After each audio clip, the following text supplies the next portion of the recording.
Hey everyone, this is Joe from the Northeastern Native Plant Digest. Hope everybody's having a great day.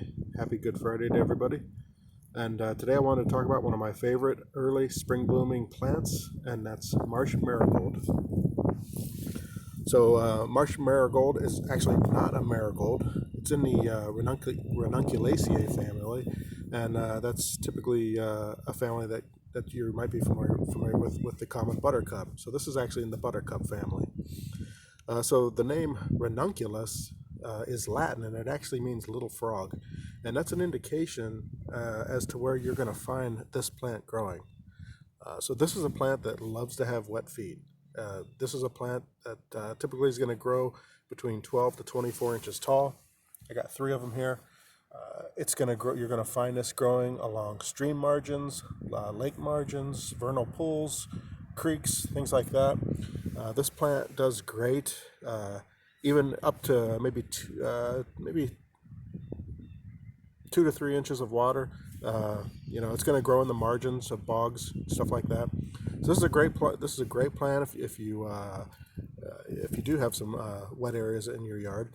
This will take heavy clay. The soil that I have this planted in is heavy clay soil, and it does great here. This is right by my little frog pond that I put in a few years ago. And as you can see, this is a very happy, beautiful plant. It's pollinated by bees. It blooms very early in the spring. It's a wonderful splash of color when everything else is still kind of coming in. So this is a plant that's pretty reliable. This comes back every year.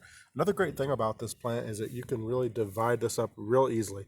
This was actually one plant for me. I bought this a couple years ago. Last year I divided it up into 3 different plants, and they are already coming back this year, and they're already blooming. And I just think they look wonderful. I want to split these up, and I want to work a lot more in as time passes. I want to put some in on other parts of the pond, but as you can see, it's very wet in this area, and they love it.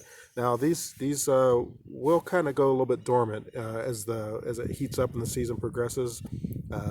So you do want to keep that in mind. They haven't died off for me completely, but that's because the soil here stays fairly moist all year round. But if the soil does dry out a little bit, then typically these are probably going to go dormant on you.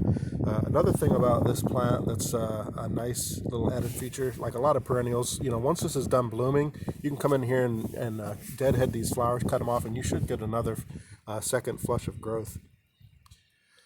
So there you go. If you have a pond on your property, a creek, a vernal pool, anything like that stays wet, I would definitely highly recommend this. This is a native to Ohio. This is a great spring blooming plant. Beautiful flowers, nice pop of color, and it's going to come back every single year for you. And you're going to be able to get more plants out of this than the one you started with. One other thing I wanted to mention real quick is that these are readily available in any kind of pond supply store. I bought these at a pond store that sells lilies. They sell marginal bog plants, things like that. So these are fairly readily available on the market. You shouldn't have any problems finding these. So I definitely highly recommend it. This is, again, Marsh Marigold. Hope you guys have a great day and a great weekend. Stay safe. Bye.